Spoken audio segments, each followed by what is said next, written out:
Hello and welcome to the Oakland County Megacast. I'm Tyler Keefe alongside Ronnie Dahl in the studios of Civic Center TV and 89.3 Lakes FM, our flagship TV and radio stations on the Megacast family of TV, radio, web, and other outlets. In addition today, as always, also on Comcast, Channel 15 and AT&T Channel 99, we are joined by Birmingham Area Municipal Access in Birmingham, Bingham Farms, Beverly Hills, and the village of Franklin. Also on the radio, 88.1 WBFH, Bloomfield Hills. The BIF out of Bloomfield Hills, a service of the Bloomfield Hills School District. And on the web, civiccentertv.com. Click on our Watch Live link or watching the small player on our homepage, and on Facebook via Facebook Live. Today we are joined by our friends over at West Bloomfield Parks, facebook.com/WBParks. If you are watching on our TV or web streams, you'll see their page right now. Go ahead, give them a like, and thank them for joining us on today's edition of the Megacast. And as always, in the studio with me today is Ronnie Dahl. Okay, so Tyler. Yes. I know your Spartans are done. Yeah, we're toast. But are you rooting for the Big Blue? It's tough for me because the Big Ten has been so terrible in this tournament that part of me wants to see Michigan win just as a redemption for our conference, to show that we're not as terrible as we've made ourselves look. But it's also Michigan, and I'm not rooting against them necessarily, but I'm not going to exactly be thrilled if they win it all. What a game last night. Yes, very interesting game. So how's your bracket doing, though? My bracket is doing fine. My primary bracket is in like the 82nd, 83rd percentile, and the secondary bracket is doing really well. It's in about the 90th percentile. And then the coin flip bracket that I do every year, it has scored as many points as it possibly can. It's lost every single one of its championship match teams. It's lost all 4 of its Final Four. It's lost 6 of its Elite 8 and all but 4 of its Sweet 16. So it's hanging on by a thread, but I'm in the 1 percentile there. One of these years, I'm going to try to go to get as few correct picks as possible and do that bracket on top of the coin flip bracket. It's just as tough as it would be to get all of them right.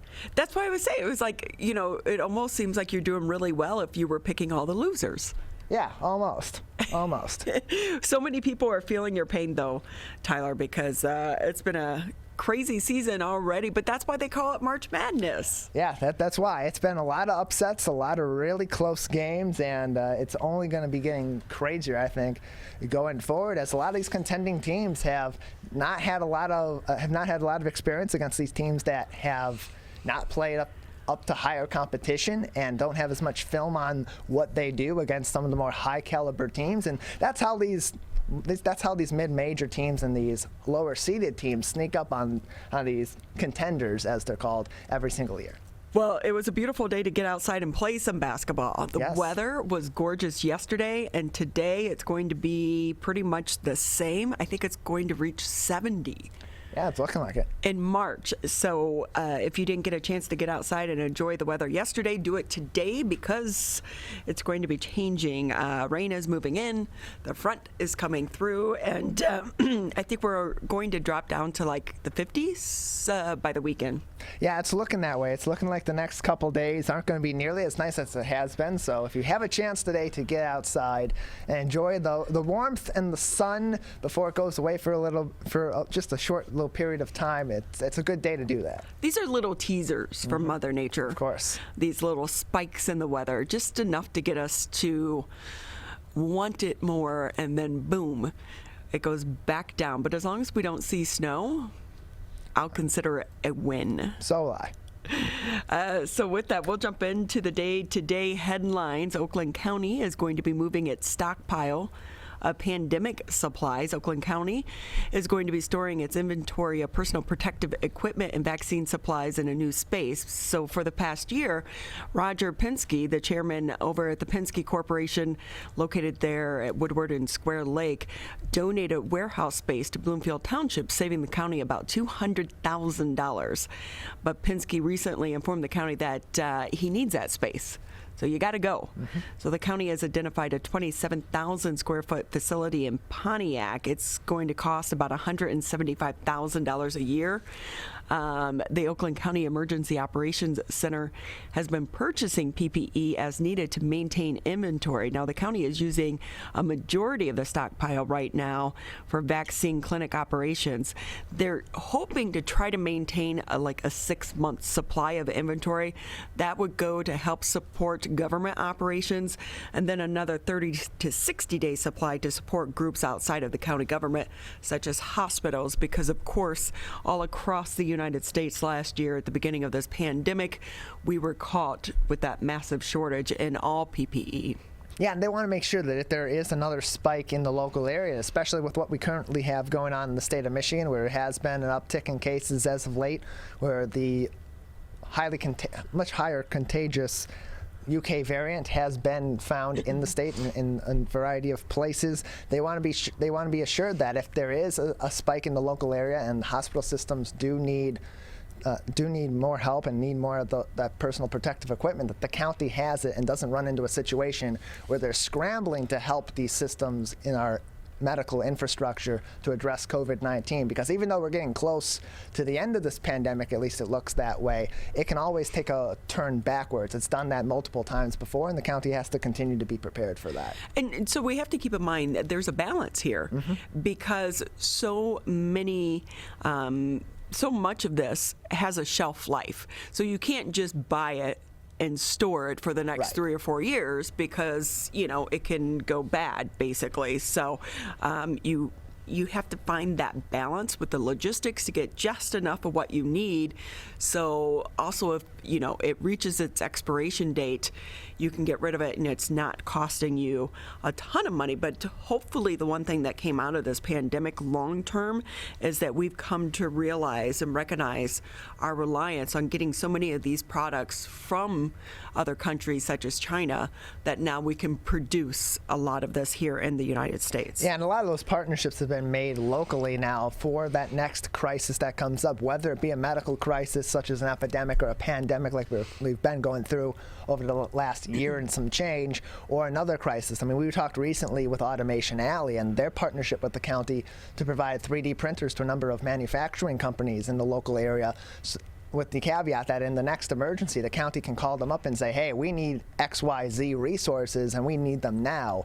Use these pieces of equipment that we provided to you at a very low cost or no cost to make these for us. We need them now, rather than relying on a large market with a ton of demand from around the world, where everybody needs certain products like face masks and face shields and other PPE, where it can be produced locally in a very quick manner and a safe manner. So there was a great article this morning in Bridge Magazine. We've talked about this quite a bit here about college education and enrollment being down.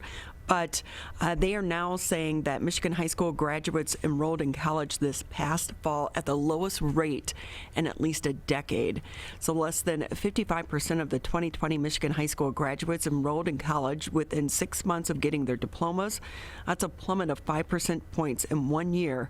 This is according to information from the Michigan Center for Educational Performance and Information, which tracks the state education data. Most troubling, college-going rates drop most steeply for student groups that already struggle to reach campus, increasing a gap between low-income students and their more affluent classmates, as well as between white students and their Black, Hispanic, and Native American peers. And we have a link to the full article on civiccentertv.com. It was pretty eye-opening, but you do understand college is a big, big cost, and so many people and so many families were impacted by this pandemic. But you also have a lot of students who want that college experience, and so maybe they took that gap year to work, save up some money, so that hopefully come the fall, some of these schools and universities will start to reopen. And you look at the disparities that are presented to you in this article,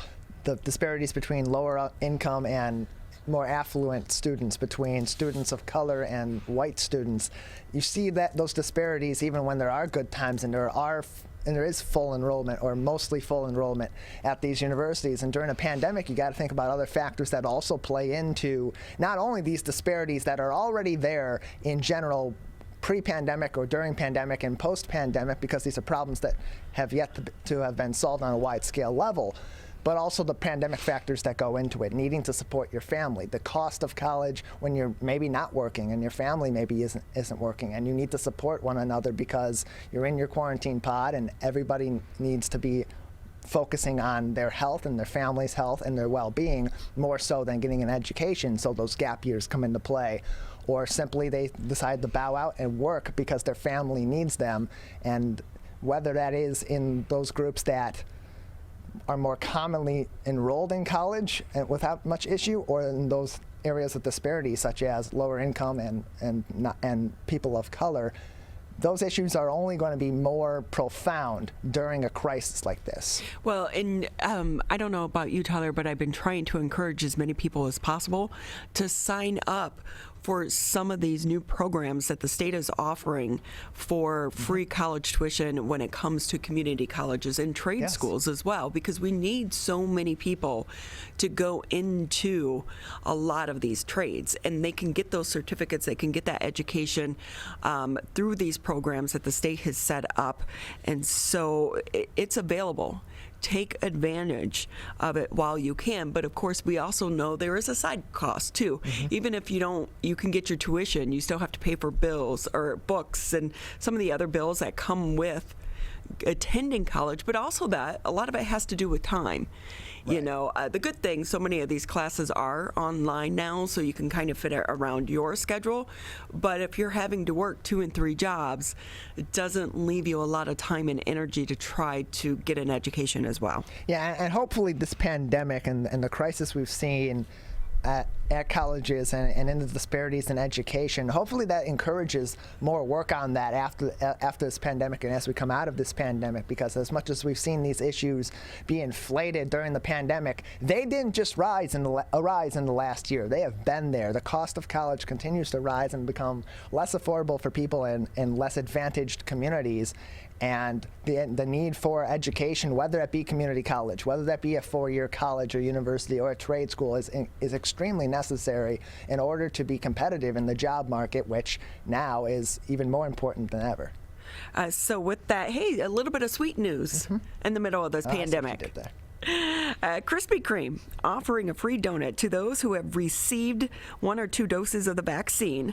So for this promotion, anyone who has received 1 or 2 doses of the Moderna or the Pfizer vaccine, or, of course, the single dose of the Johnson & Johnson vaccine, can request 1 free glazed donut. COVID-19 vaccination record card must be shown to receive the offer. The offer can be redeemed in the drive-thru or walk-in locations, but you cannot redeem it through online ordering or delivery. So a customer, though, here's the good news, you can get 1 free donut per day with no purchase necessary. And there are no limits as to how many times you can redeem it. So you can get a free donut every day for the next however many weeks, adding to that COVID weight gain, right? Lovely. All U.S. locations are participating in the offer. There's nothing like driving by a Krispy Kreme with the hot sign on. I'm trying to think of where locations are here locally. I can't think of any really locally to us off the top of my head. I'd have to look that up. But. Yeah, when I worked in North Carolina, I did the morning news, and so would have to be in like at 4 in the morning or whatever, and would pass one on my way into work.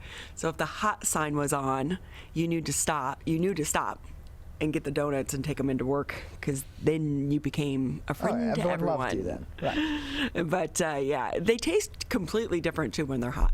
Oh yeah, they do. Having fresh right out of the oven versus an hour or a few hours down the line, it's always going to be different. But this promotion interesting on a couple of levels. It's great promotion and great marketing on the part of Krispy Kreme while this process of vaccination is going through, to try to drive more customers to them, if nothing else than to just be exposed to their product and have their name out there, because any press is good press in some situations, and situations like this especially. And then it can provide some inspiration for people that maybe they were on the fence and this puts them over. Like, hey, if I get vaccinated, I get free donuts every day. I don't think there's going to be a whole lot of those people, but there may be some. And anything that moves the needle forward, no pun intended, in the vaccination process is going to be welcomed by the general public. Okay, so there is the Krispy Kreme that's in Troy, right there by Oakland Mall off of West 14 Mile Road, and they are open right now, so there you go. But, it's a little sweet treat for the people that had to get the needle in the arm. Maybe it's a good way to reward yourself, especially if you just got it. And if you're out that way at the Troy Krispy Kreme and the hot sign is on, give us a comment on Facebook.com/WBParks on our live stream. Let us know. Who do you think has the best donuts? I don't know. I'm not a big donut guy, so I would have to do a few taste tests off the top of my head. It's been a while since I've had one. Dutch Girl Donuts in Detroit. It's on Woodward, right there at 7 Mile. Mm-hmm. When I was a reporter, whenever I had a photographer that never had Dutch Girls, you're like, how can you not have Dutch Girl donuts? And they're open I think 24 hours here in the city of Detroit. And every single person would be like, oh my gosh. There's always a line. Always a line, and it's family owned and operated and has been for years. I have a Dutch family, and not to give them a free marketing advice, but my family commonly says, hey, if you ain't Dutch, you ain't much. So. Okay, there you go. Yeah, they've been open since 1947. Oh, very nice. So still in the family though. I met the granddaughter one year. And I see her, when I go by there. But, of course, I'm not that way that much any longer. But I used to take Woodward all the time when I worked in the city of Detroit. So, anyway, with that, though, it is breakfast time, though. It is. It's that time of the day. So, maybe we put an idea in your head. If you're out and the hot sign is on and you're vaccinated, free breakfast. I know. I'm trying to think of local donut shops here near us. Bosco's and Kego, they're still not reopened yet. I don't know if they're going to reopen or if they're not going to reopen. I'm not sure. But they always have really good donuts. I believe they get them from Zimmerman's. Okay. So if you know of a place, let us know. Yeah, sure. Facebook.com/WBParks. That's where our live stream is today, and we'll keep an eye on that. If we see anything, we'll give that advice out. So, hey, it's Tuesday, and with that, of course, you can always find the latest headlines if you go to civiccentertv.com, click on coronavirus. That's where we post the latest information. Also, keep in mind, I know so many people are still trying to figure out where and how to sign up for the vaccine. Mm-hmm. And we do have a link to that. That was in yesterday's article, I believe. Yes, it was in one of yesterday's articles. It was the third article yesterday. It'll be Michigan COVID vaccine eligibility starts Monday. There'll be a little COVID-19 vaccine icon next to it, and we got different ways to sign up for those appointments. civiccentertv.com/coronavirus. Yeah, it seems like they are getting easier to get. Mm-hmm. However, I do believe at this time it's so hard to figure out, like if you only want the Moderna, you only want the Pfizer, or you only want the Johnson & Johnson. I think you still can't really pick and choose. Yeah. It's whatever is available at whichever place you get into first. Of course, it was the Big Dog and Pony Show yesterday at Ford Field for all of our elected leaders. Mm-hmm. They did a tour of the mass vaccination site prior to it opening. I believe today is the first day that they're going to be taking appointments. I have a family member that's going to go tomorrow, so we'll let you know how it goes. But again, they were signed up for Save Your Spot on Oakland County. But within, I'd say, 24 hours, they got the notification that they were able to get in at Ford Field. Well, it's very nice. It's good to hear, and that process is underway. It's going to be 5,000 shots on site per day, and then it's going to be an extra 1,000 shots going out in a mobile unit to those that cannot get to Ford Field. otherwise. And keep in mind that if you are making the trek into the city of Detroit, they are offering free parking, because parking in downtown is always such a nightmare. It is. Hey, that's good news. That was one of my first questions when I heard of this mass vaccination site coming up, is not only is it going to be tough to navigate inside, and there's going to be a need for some navigation and some help from staffing to get people in the right direction inside and with all the lines that are going to be there, but what's going to happen with the parking down there, as so many people are coming in each day to get vaccinated. So good news, definitely, that they're going to be providing free parking for that massive operation that's going to be happening there over the next few weeks over at Ford Field. Yeah, I think the parking garage, though, is a block or two away. It is. So you're going to have to walk a little bit. But for so many people that have been waiting for a long time to get the vaccination, I'm sure they won't mind doing that. In 2 weeks, it opens up to everyone, right? 16 and older? Yes, yeah, it's on April 5th that it opens to everybody 16 and older. So with that, though, but keep in mind, I think you're going to start to see them more here in Oakland County as well, because they will be opening up a vaccination site over at the sports complex for United Wholesale Mortgage. So that will be taking place as well. So pretty soon, Tyler, you're going to be able to get the vaccine pretty much anywhere. Yeah, and you can learn more about that location at the Pontiac Sports Complex, where Oakland County will set up a mass vaccination site beginning April 2nd. CivicCenterTV.com/coronavirus. Again, that's one of those stories we did yesterday. It also gives you a link to the Oakland County Save Your Spot website, OaklandCountyVaccine.com. So you can sign up through Oakland County if you haven't already, and also very important, if you have received your vaccine, you're in the process already somewhere other than Oakland County, you can go on to OaklandCountyVaccine.com and remove your spot in line, so somebody else that's been behind you in line gets their vaccine a little bit quicker. So we are going to take a break here, and then when we come back, we are going to be talking about all things movies and Hollywood. Nate Adams, film critic, will be with us here on the Megacast. I stayed up late last night binging on Zack Snyder's Justice League just so I could talk to Nate about it. So that conversation coming up after the break. Michigan, the coronavirus pandemic has put us all to the test. And now it's time to put COVID-19 to the test. As we move forward, testing will be critical. We encourage anyone who has reason to get tested to do so, those with symptoms and those without. If you are leaving home and going back to work, get tested. If you think you may have COVID-19 or you've been exposed recently through family, friends, or coworkers, get tested. Our test locator tool can help you find the right testing site that fits your needs. Even if you're looking for easy access with no cost, no prescription, and no appointment necessary, we've got you covered. Help Michigan move forward, not backward. To find a testing site or learn more, visit michigan.gov/coronavirus test. A message from the Michigan Department of Health and Human Services.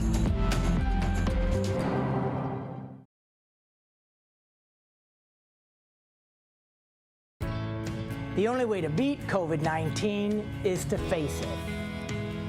You can't get too comfortable. You can't forget the danger. Wear the mask. Wear the mask. Wear the mask. Wash your hands. Keep a safe distance. Especially in the next few months. You know we'll get back to normal. We'll get back to normal. We'll get back to normal. Someday. But not yet. Not yet. Not yet. But not yet. But not yet. Consider virtual gatherings for the holidays. Curbside food orders. Grocery delivery. And shopping local. Shop local. And especially shopping local. Let's beat this virus. We can if we face it together. Together. Together. Together. Together. Together. Together. Together. Together. Together. Together. For the latest information, visit oakgov.com/COVID. Welcome back to the Oakland County Megacast. I'm Ronnie Dahl here in the studios alongside Mr. Tyler Keefe. As a reminder, you can always catch us Monday through Friday, 10 a.m. until noon live on Civic Center TV, Birmingham Area Municipal Access.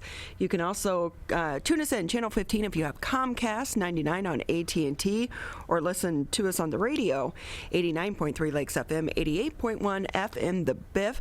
Tyler, I have major bags under my eyes today. Oh, no. I put ice cubes and a ton of concealer, but I was up until about 1:32 in the morning watching the new Justice League. Everyone is raving about Zack Snyder's Justice League. It's 4 hours long. So it makes you wonder, is this where the movie industry is going? With us now, let's bring in our favorite film critic, Nate Adams. Always great having you. I know you've seen it. Yeah, I have seen it, and I'm sorry that you stayed up so late last night watching it. I actually had to break it up because I thought it was very strategic that Zack Snyder did it in episodes. It was like episodic. Yeah. So I watched like parts 1 through 3 one night, and then I watched parts 3 through 6 the next night, which I thought actually was the ideal way because I got to like spread it out and I got to like take it all in instead of just like 4 hours. It's just that's a lot. That's a lot to anybody to sit down. But I guess at home, we're binging TV shows and we're watching everything under the sun. So maybe 4 hours isn't that bad. I don't know. Seems like you enjoyed it. It was good. It was really good, and it does help fill in some of the blanks. And I was wondering, is this something though that they could actually do in a movie theater, but have intermission? Yeah, so they actually, if you notice when you're watching it, it was matted. It was in a 4.3:1 ratio, which is like what used to be like full screen DVDs back in the day, because Zack Snyder eventually wants it to be seen in an IMAX theater. I think that was the goal all along. And HBO Max is kind of already doing that with their simultaneous release of films that are coming out on their streaming service and in theaters. So yeah, absolutely. I think this could be a viable model. There's already talk in the Twitter sphere, because you got to remember, the fans were the ones that willed Zack Snyder's Justice League into existence, because I, like many others, went and saw the 2017 version that was like mangled and was obviously a clash of vision with the studio and the director, and was very, very disappointed. So now there's already talks of restoring the Snyderverse, and David Ayer, who directed Suicide Squad, there's reportedly an Ayer cut that exists too. So it's like you give a mouse a crumb, then they're gonna want the whole thing, and it seems like that's what's happening. Like the floodgates are opening, and honestly, HBO Max is in a good position because all they want to do, right, is build up their subscriber base, and I think stuff like Zack Snyder's Justice League are exactly the smart recipe. Yeah, I wonder how many people signed up for HBO Max just to be able to watch this. They haven't released numbers, and streaming services are notoriously they don't have to release numbers. It's not like box office, so like they don't have to judge. You don't have to judge the merit of a film's success based on box office numbers. But they if it was massive, like Disney Plus this past week said that the Falcon and the Winter Soldier was like the most watched series on Disney Plus. Wouldn't be surprised if sometime this week HBO Max releases a similar press release saying Justice League, Zack Snyder was the most watched movie on HBO Max since it started. Wow. And there is, like you just mentioned, the backstory behind this. Do you want to get into that a little bit about the fans who basically are the ones that spearheaded this effort? So yeah, Zack Snyder is very cryptic sometimes, and he posted this thing on his Instagram saying, does it exist, with a bunch of film reel cans. So he kind of like stoked the fires a little bit, and they just wanted to, him and his wife Deborah Snyder wanted to just kind of see what happened. The story actually is pretty tragic, because in 2017 Zack Snyder and his wife stepped away midway through shooting their Justice League because his daughter committed suicide. So they went to be with his family, and it was very, very tragic. And then they brought Joss Whedon in, who directed the Avengers and Avengers Age of Ultron, because DC saw what Marvel was cooking up, and they kind of rushed. They were like, we want to be on their level of success just as fast. So they put in like humor that just didn't mesh with the vibe, and so I don't even think Zack Snyder originally saw the 2017 version, and so fans started slowly clamoring, and they got the hashtag trending. It was like the #1 trend every year on its anniversary. Ben Affleck, Gal Gadot, Ray Fisher, Ezra Miller, the stars, Jason Momoa, they would would tweet the hashtag release the Snyder Cut. So it almost was like if HBO Max didn't existed, this film wouldn't existed, because all this free publicity and all these fans that were willing to watch it, it almost seemed like a no-brainer that Warner Brothers had to kind of, I don't want to say give in, but they saw the marketing and potential, so they made it happen. And with that too, it was so much better. It was long, but it was so much better because it was clear, more focused. Yes, very much so. It darker, but still. Yeah. Zack Snyder is a dark filmmaker. I mean, Batman vs Superman was pretty dark. Man of Steel wasn't very light either. That's kind of his architectural. That's what he does. And so I think that DC saw that, and I think originally Zack Snyder was the ringleader of the whole Snyderverse. He had 3 Justice League sequels planned. There was a whole series mapped out, and then once people started complaining of the dark humor, I think they're like, we're gonna not invest so much in the Snyderverse, and they kind of basically now with Aquaman, Wonder Woman, they've seen Shazam, they've kind of found their groove a little bit. But yeah, Zack Snyder's Justice League is very, very more focused. Like you said, it fills in a lot of the backstory. I enjoyed it. But it is kind of like a for fans only type of experience. So we are receiving all of the movies right now to vote for the SEG Awards. It happens every year because at Fox 2 you have to be a member of the union. And Detroit Film Critics, shout out, we just released our nominations, our awards actually a couple weeks ago. Oh, too. Did you? And so back in the day, it was exciting to go to the mailbox because you were getting all these movies on DVD, and a lot of times they were still in the theater at that time. And so you were like, oh, I haven't seen this one yet. But now, not everyone comes, not all of them come on DVDs any longer because a lot of people no longer have players. My husband keeps one though. But with that, they're all like movies and shows that already are available through streaming services. So it seems to have taken away some of that excitement. Yeah, it's surrounding kind of funny. The awards. Yeah. I think I got like 4 copies. I got 4 screeners of Palm Springs, which is streaming on Hulu right now. And I'm just like, you think that the studios would want to save money by sending out all this unnecessary publicity and stuff like that. But you're right. This year especially, they really went more digital, and I think a lot of the reason has to do because the Academy, the Oscars, the big one, they have their own platform now where they just pay and they put the film on the platform, and all the members just go in. It's like a streaming service, and they just log in, and all the movies are there. They're not allowed to send out DVD mailers or screeners to those members anymore. So I think, like you said, we're going to gradually start to see them pulling away from that. But right, a lot of the films are available on streaming services, so the luster and the excitement, like you said, of getting a DVD, a mailer in the mail, or a DVD in the mail is kind of kaput right now. But hopefully next year we get to return to some type of normalcy in that department. But with that too, we know the movie theaters are reopened now, even though it's still half capacity. It just seems like I still haven't been because there's been nothing out that I feel like I need to go there to see. Of course, the big movie that's going to be coming out, Godzilla versus Kong, is that going to be the movie to kind of re-spark and energize the movie theater industry? Yeah, I absolutely think it's going to be, because we kind of saw the slow crawl back when Tom and Jerry came out. And remember, Tom and Jerry was available simultaneously on HBO Max, which is the same path that Godzilla vs. Kong is taking. And the fact that Tom and Jerry still opened to $14 million, which I know you say, oh, $14 million, but it's like in pandemic times, that was like the second best opening. When the film was available at home, people still went out to the theaters. And Godzilla vs. Kong has that big screen event feel where it's like, I don't know about you, but I don't necessarily want to watch Godzilla versus Kong on my screen at home. That's like an IMAX feel. I want to see it on the big screen. And I think it has the potential to make $20 to $30 million over its 5-day Easter weekend when it opens on March 31st. So that's going to be the start. I also want to point out that a film, it's called Nobody, comes out this Friday. And I don't know if you guys are Breaking Bad or Better Call Saul fans, but Bob Odenkirk is the lead in it. And it's absolutely bananas. It is like, it's my favorite movie I think I've seen so far this year. And that is coming out exclusively to theaters on Friday. And if any movie is going to get people people back in the theaters. Like, as far as like, it's not a big event tentpole like Godzilla versus Kong. I can't recommend Nobody enough. So with us right now on the Megacast, Nate Adams, our favorite film critic. And with that, do you think the movie industry is going to get back to where it was prior to the pandemic, or streaming's the way to go now?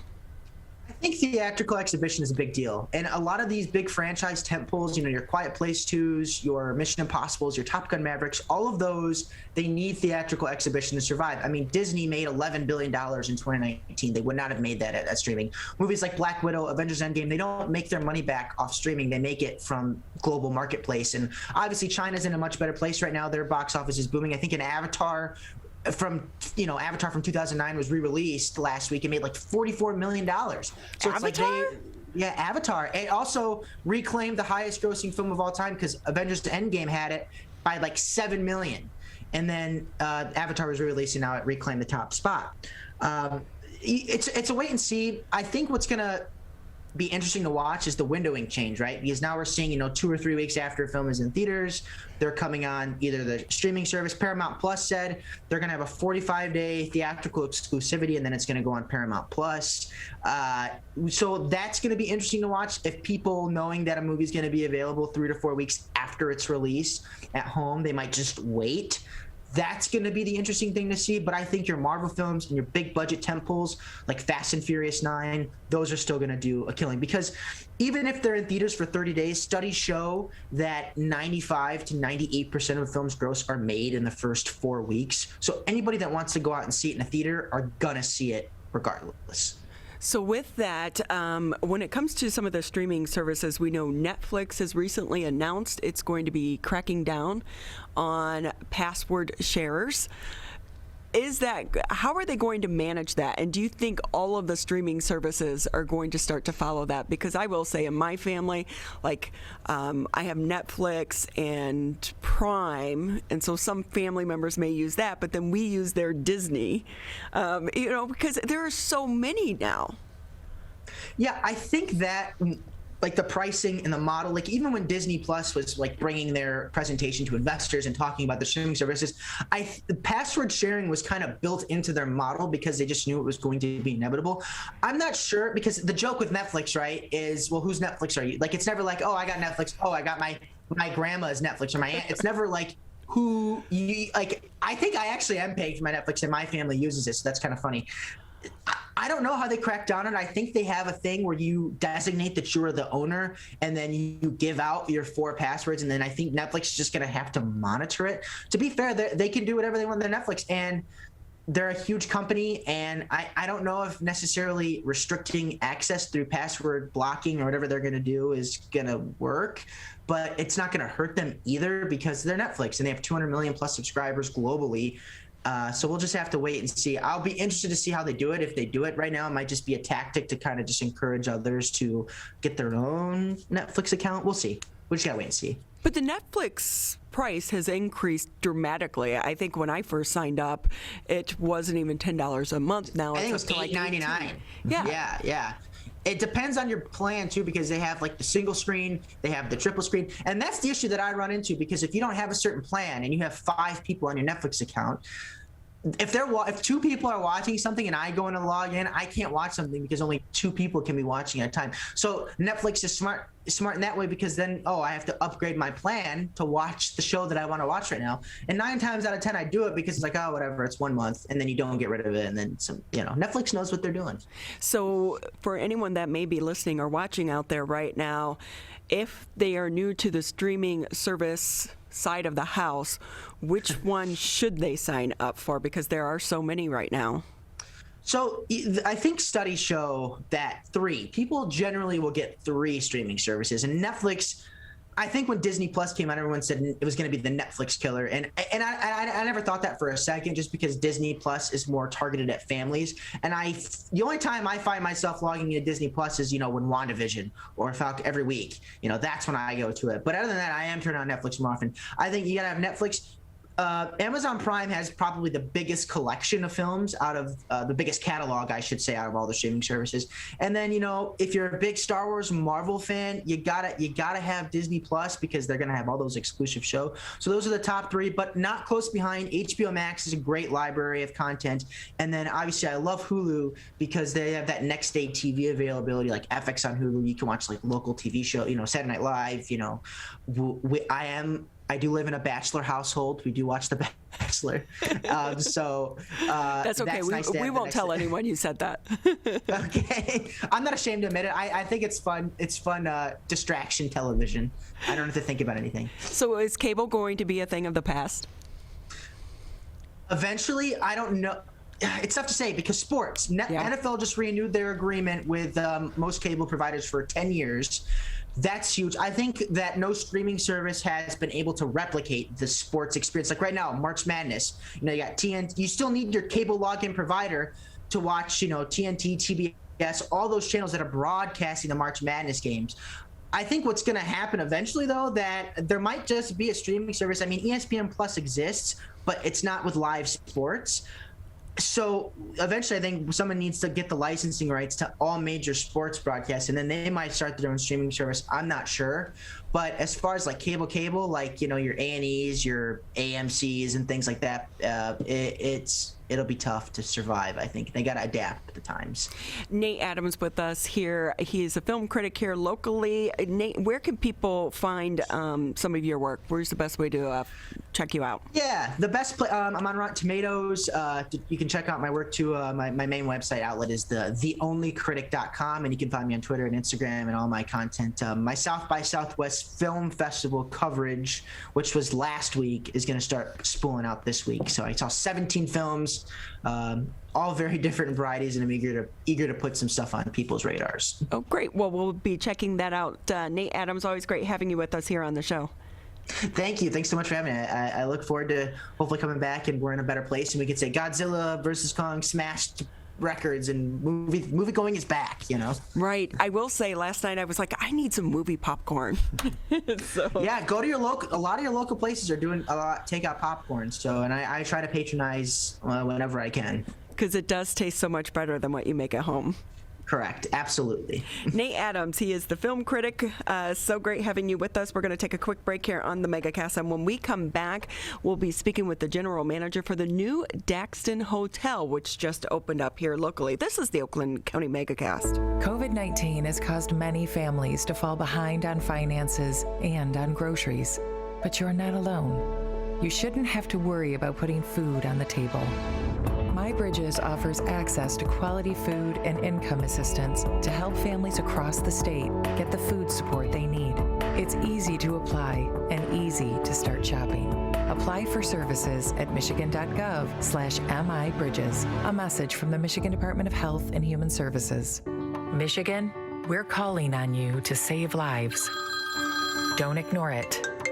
Don't let it go to voicemail. It's urgent. In fact, it's critical. Because if you've been in close contact with someone who tests positive for COVID-19, you may have been exposed to the virus. And you could get a call from My COVID Help or your local health department. So please answer the call to learn how to protect yourself, your family, and friends. We're calling on you to stop the spread of COVID-19, to make it safe to reopen businesses and help Michigan move forward. So if you get a call from My COVID Help or your local health department, you may have been exposed to someone with COVID-19. To protect us all, answer the call. Learn more at michigan.gov/containcovid. A message from the Michigan Department of Health and Human Services. To have you with us here on the Megacast. I'm Ronnie Dahl here in the studios alongside Mr. Tyler Keith. Just to let you know, in case you can't tune in to the entire show, or if you miss one of the interviews, you can always find us on civiccentertv.com. Click on Megacast. There you'll find full episodes of all of our shows going back to a year ago when you guys first started the show, or you can also check out the on-demand section to get the individual interviews as well. These are tough times for so many people in the hotel industry across the state and across the country, as travel has been down because of the pandemic. But as we come on, hopefully we are at the back end of this pandemic and people will be comfortable and feel better about starting to travel. And if you are going to do a staycation, our next guest, you want to check out this interview. Aaron Black joins us here on the Megacast. He's the general manager for the new Daxton Hotel, which just opened in downtown Birmingham. So great to have you with us. Thank you. Wonderful to be here. From the pictures on the website, the hotel is absolutely beautiful. Can I just move in? Well, we've got room, regrettably, at this point in the industry. And I should just point out a slight correction. We actually are planning to open April 1st. Oh, April 1st. Okay.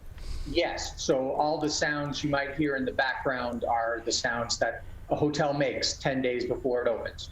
So we know that the plans were in the works well before the pandemic, but you didn't stop work. So are there some nerves coming into that April 1st open date because of COVID-19? Yes, but perhaps for slightly different reasons. So yes, we don't have the demand that we anticipated having, and that, you know, the adjustment to that has been made during the hiring and training process to hopefully hire on and train at an appropriate pace to match the demand. And we have to separate the demand between demand for the hotel versus demand for the restaurant. But you know, the anxiety probably comes from, you know, kind of opening into the tail end of the COVID-19 reaction, and obviously having to kind of morph our operations for the foreseeable future to accommodate that before, hopefully, like everybody else, putting it in our rearview mirrors. So for those that may want to do a stay vacation, they feel comfortable being close to home, or parents that need to get away for a weekend, escape the kids. This seems like a great place and a great opportunity to do that. So tell us more about your hotel and what makes it so different. Well, I think it's really the intent of the owner and then the intent of his partnership with the management group. So our owner is a Birmingham, Bloomfield Hills based resident and has been all his life, and really focused on the hotel side of things when he started to have the means to look at other ways to contribute to his community and kind of say, hey, we could really use something world-class and a lot of fun here. And, you know, the demand for that has not changed. So, you know, the core business in the hotel world will always, you know, particularly in these urban settings, is business, corporate business, and that's going to take, you know, longer to rebound than anyone would like. But on the flip side, the recreational, the leisure, all those pieces are probably going to come roaring back as opportunity, you know, reveals itself. So for us to be doing a very exciting restaurant in Madame, or, you know, be offering, you know, kind of world-class hotel rooms for people to sneak away for a weekend or a weekday evening is perfect timing. You know, if we were aimed specifically at corporate travel, we'd obviously have a much different challenge ahead for us.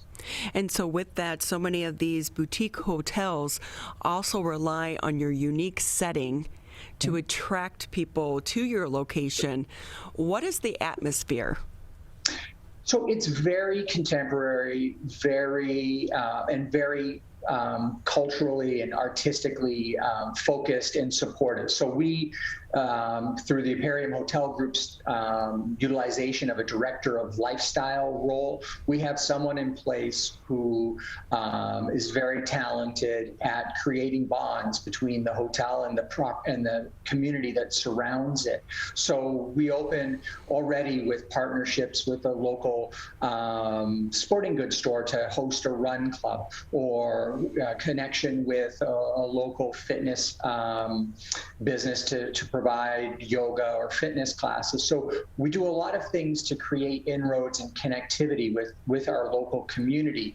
But in order to be kind of unique to Birmingham, it needs to reflect the community at large, which is very worldly, very affluent. So we have, just a phenomenal restaurant with a world-class chef, and our lobby and public areas are dominated by actually throughout the hotel, hundreds of pieces of original art, just designed to create an enjoyable, stimulating atmosphere to enjoy. So we think for sure we're a wonderful addition to the Birmingham neighborhood.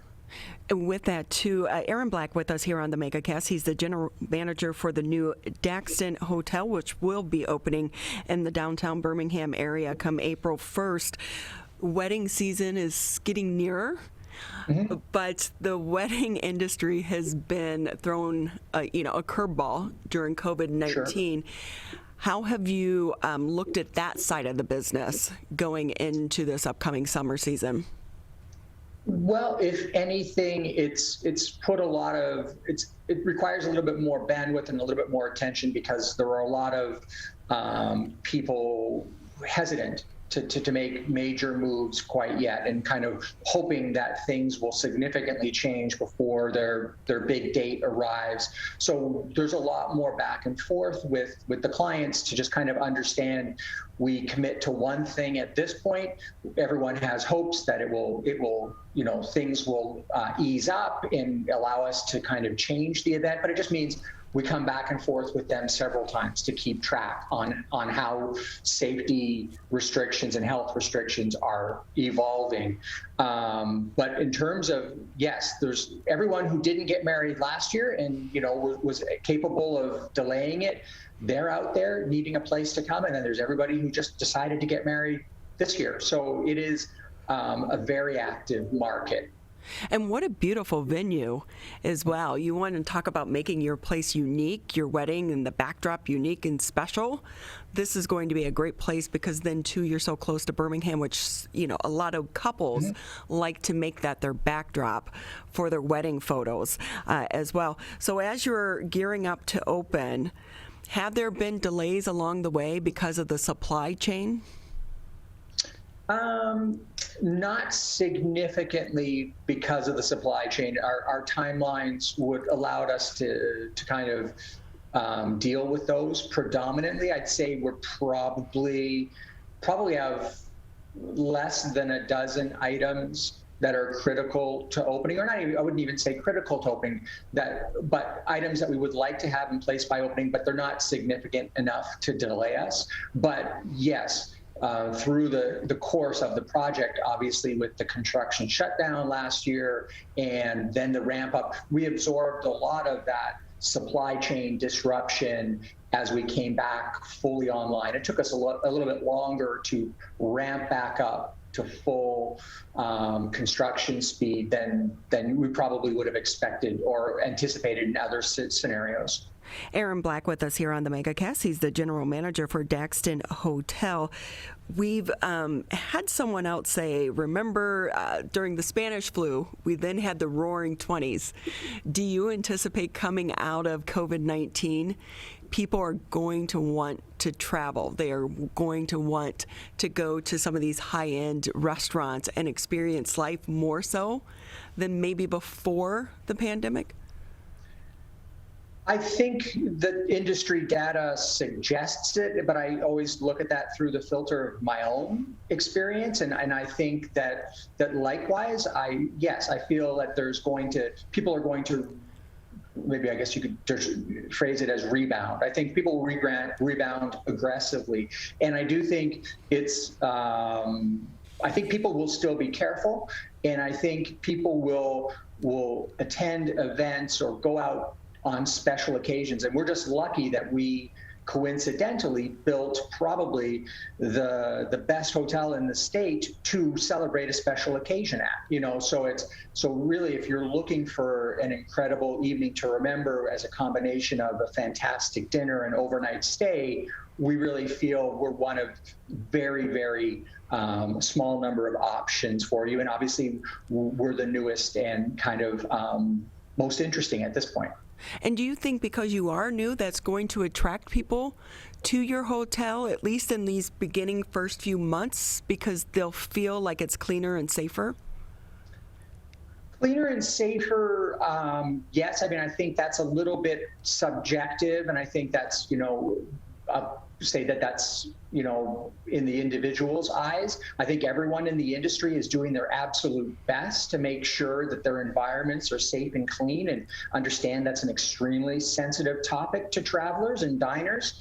But there is the thrill of the new. There is the new experience. There's just, if you're going to make an event of it, if you're going to focus on doing something exciting, certainly we've had folks look at us for events who are specifically in being those early adopters, getting in early and being the first to enjoy us.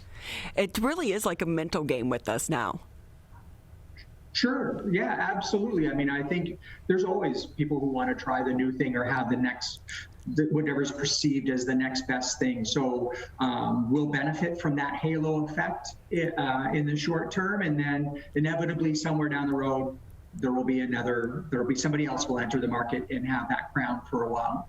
We're speaking with Aaron Black. He's the general manager for Daxton Hotel, which will be opening its doors soon here in the Birmingham area.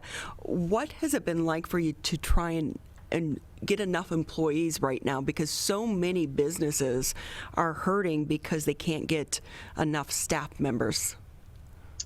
I think we offer a unique proposition to potential employees. We have a reputation with having a sister property in downtown Detroit that, has been a very well thought of employer. And we have that effect that I think helps in our scenario. We have a lot of hotel employees that kind of want to get back to work and are willing to take on new things. On the bar and restaurant side, it just doesn't take a very close inspection to look at what we're building for many staff to look and say, wow, I want to be part of that. This and that market. So from that perspective, I think particularly in food and beverage, we've sailed into lighter headwinds than you probably would if it were not this situation where so many people have been looking for work, and good people, really good people.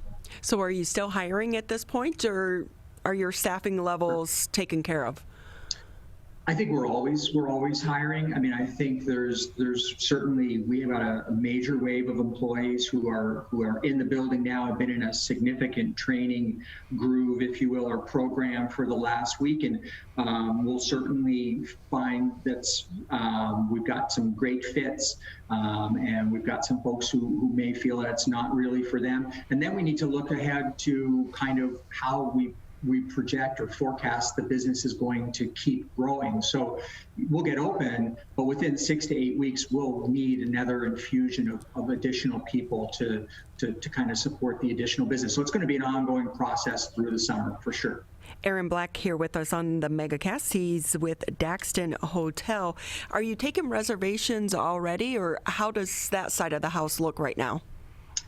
Oh, absolutely, absolutely. We've got some folks who are, adamant that they need to be here on night one. I've been in the hotel business for 25 years. I would say night two is always, potentially a little smarter, but a little less risk taking. But it's great, to have that anticipation, and it just means that we have to be on our game from the very, very day one. And then on the restaurant side, we of course dealing with all the constraints and restrictions that are in place, we're essentially sold out in the restaurant for every weekend night for the foreseeable future. So, which is great. Those are this good problems to have, I guess. They are very good problems to have, especially as a new business, opening your doors in the middle of the pandemic. And with that, have you had to change your marketing plan at all because of COVID-19?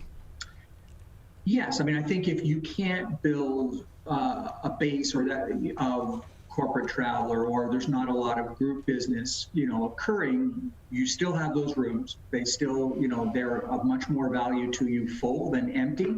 We need to be respectful of what we feel the product is worth and what it merits, and obviously respectful of our own pricing integrity, but we do need to look at kind of opportunities more aggressively and more imaginatively to do our best to kind of give the hotel life and energy via hotel guests, for sure.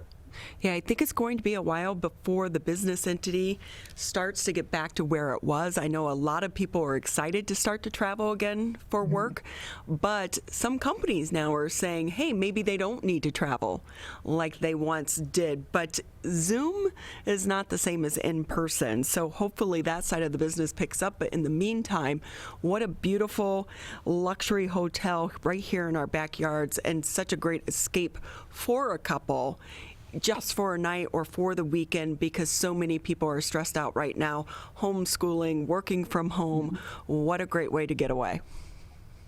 Absolutely, absolutely. And I think will be, just such an exciting change that we'll certainly benefit from that. And, Birmingham is home base to a type of business travel that's a little bit different than obviously the large mass travel. So we will undoubtedly face a different business mix than we anticipated at the initial phases of this project, but we don't have any lack of confidence that it's going to come back just as strong as it was previously. It's just a function of how long.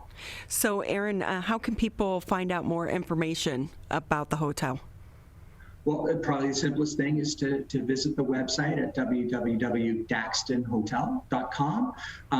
Opening specials are available there for hotel rooms. There's kind of a really nice description of the amenities and kind of what you'll experience while you're at the hotel. And then, of course, it feeds right into the restaurant, Adams. Reservation system and a description of what we're doing there, that classic kind of Californian American cuisine. So lots of ways to find us, hopefully.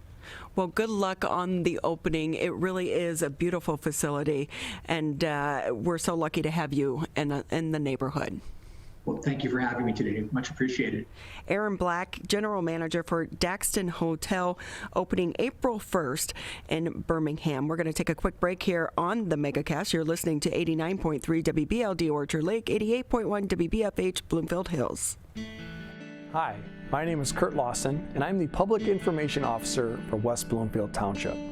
We wanted to reach out to you, our older adults, to provide information that you may find useful during this difficult time. We want to ensure you that West Bloomfield Town Hall, our Waters and Utility Department, West Bloomfield Parks, and our police and fire departments continue to work hard on your behalf. Information and resources can be found on the Township website, the police Facebook and Twitter, or call West Bloomfield Parks COVID-19 Help Hotline.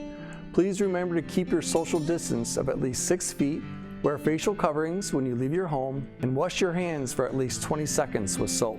These precautions will help keep you safe during these difficult times. This may seem uncomfortable, but so is being hooked to an IV, sleeping in a hospital bed, and fighting for your life. When it comes to COVID-19, comfort is not as important as saving lives. Wearing a mask can greatly reduce the chance of spreading the virus. So mask up, Michigan, every time you leave home.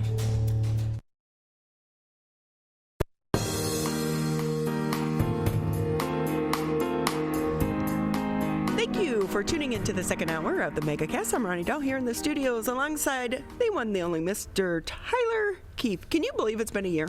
No, I can't believe it's been a year. I can't believe it's been a year since we started doing this, that we've been in this pandemic, and that we're still going strong with all this stuff. And hopefully it's not going to be much longer than this. I think everybody's pretty excited to get back to some semblance of normalcy, whatever that may look like at the end of this pandemic, because I think we're all very exhausted from what we've been through in the last year.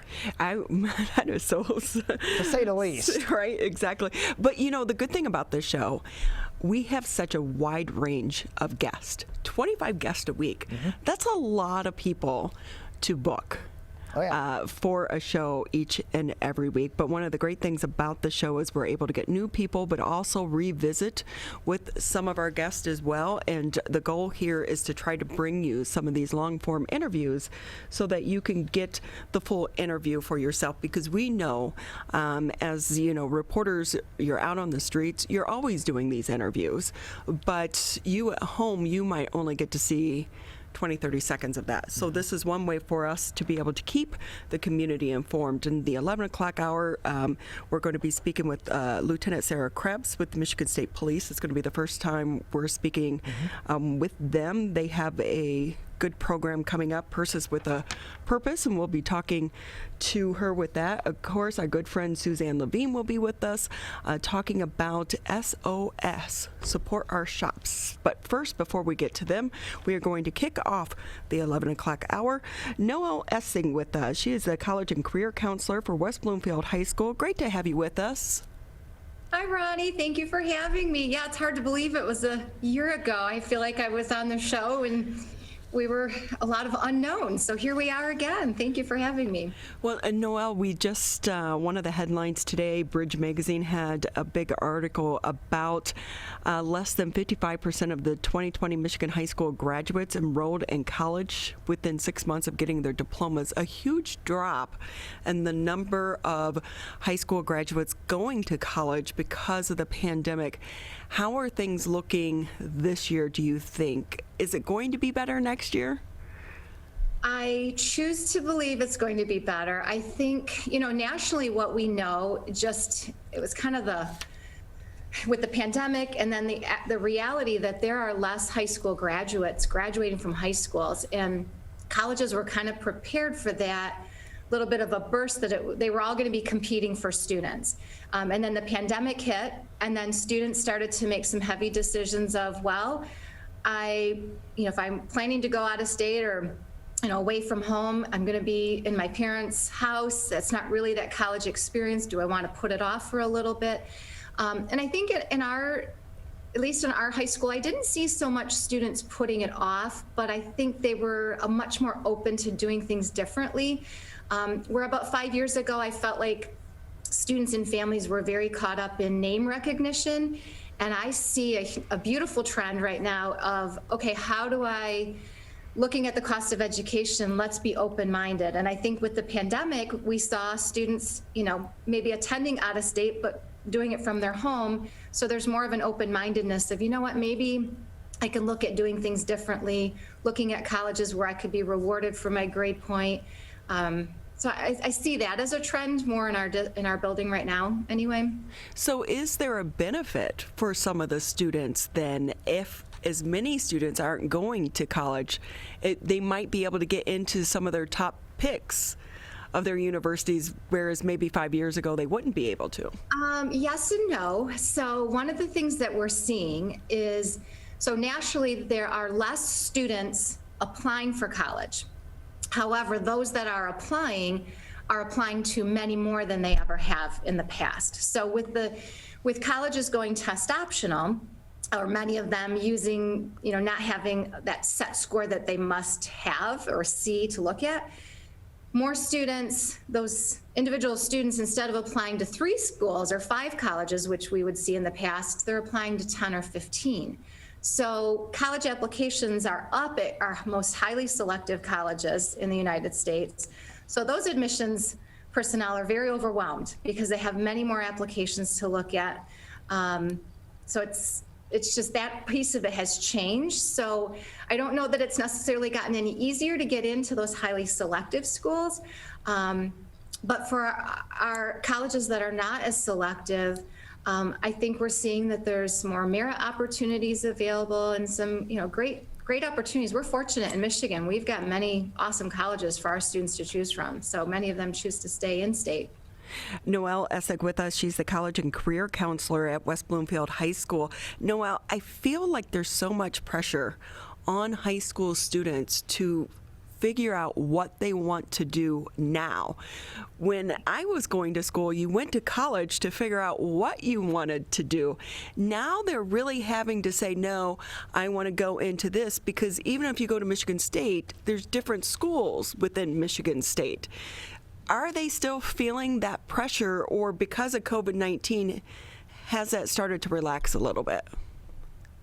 I think that pressure is real. When we look at the cost of college, I agree with you. When I went away to Central Michigan as an undergrad, I loved everything. I didn't know what I wanted to do, and I was able to kind of flounder a little bit. I took a couple summer courses to get myself back on track once I figured out what I wanted to do. But the reality now that college is so expensive that we're really encouraging our students, starting in middle school, let's do career exploration. Take advantage of what we have here at the high school.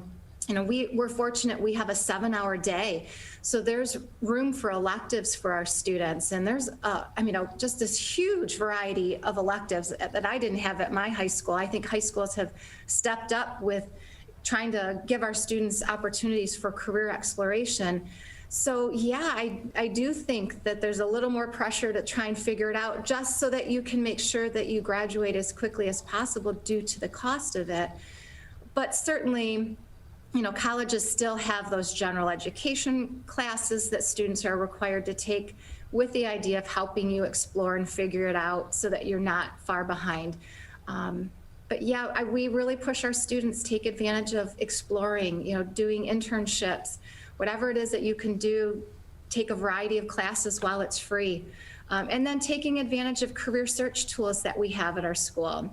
Oakland County has a wonderful resource called Zello.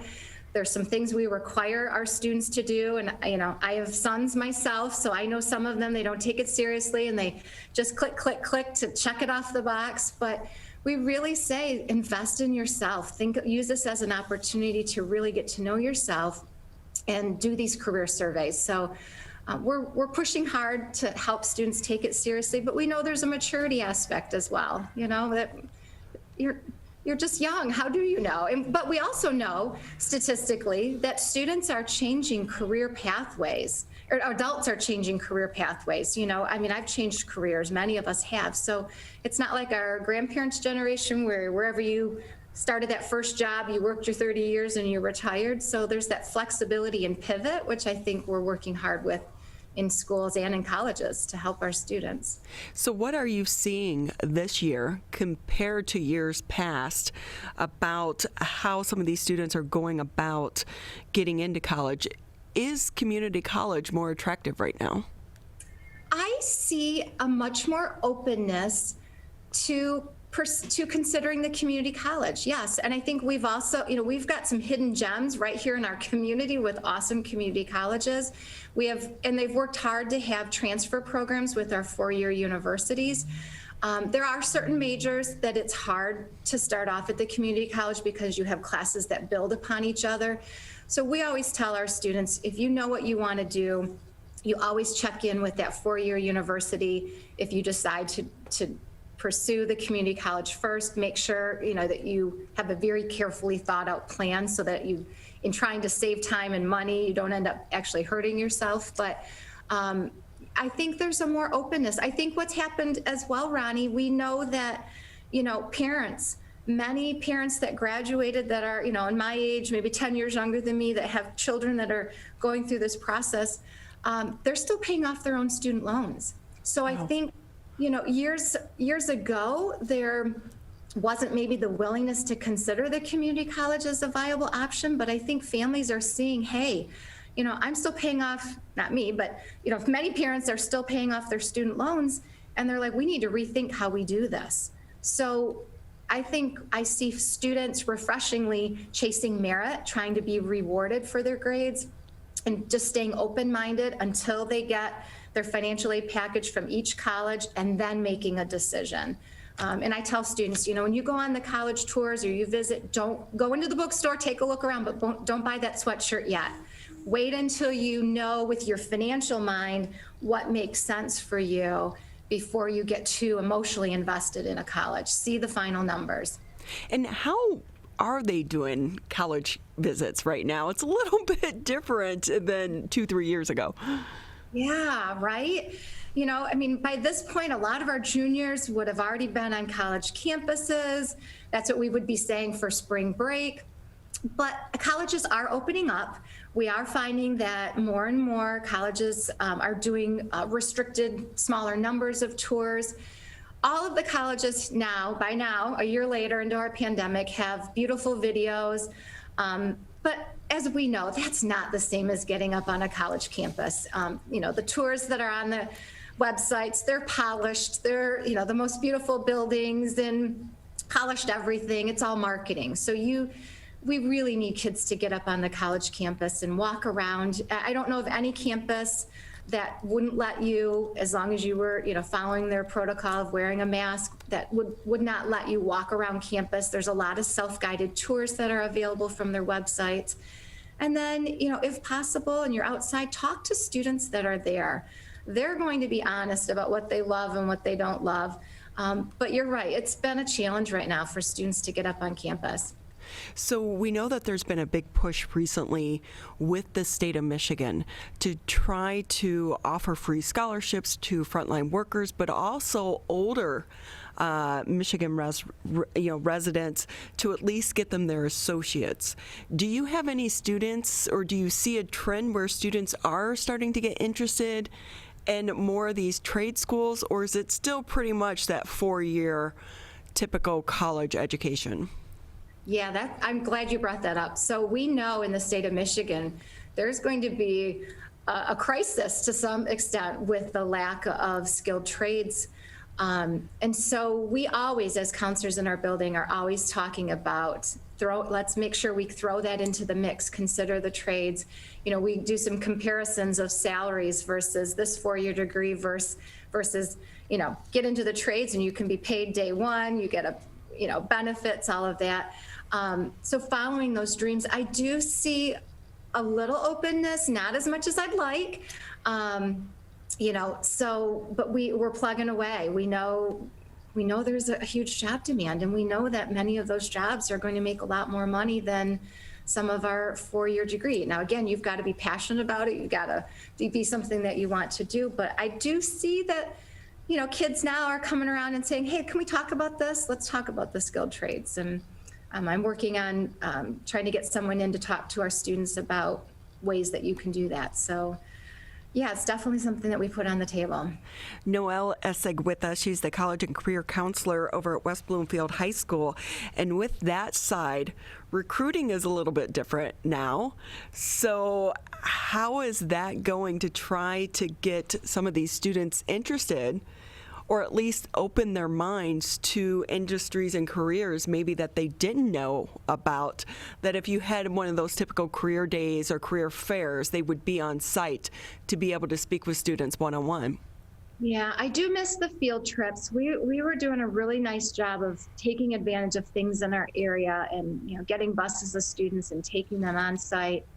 But a blessing, I would say, with our Zoom world, you know, we've all, you know, a year ago, we really didn't know much about Zoom, and now here we are and we're experts. I really feel like programs that I've done through my area have been better attended than what they would be if they were held during the school day, because now I'm scheduling all of my presentations, if I can, outside of our school day so that students aren't missing class. They Zoom in from wherever they're at. They can listen in.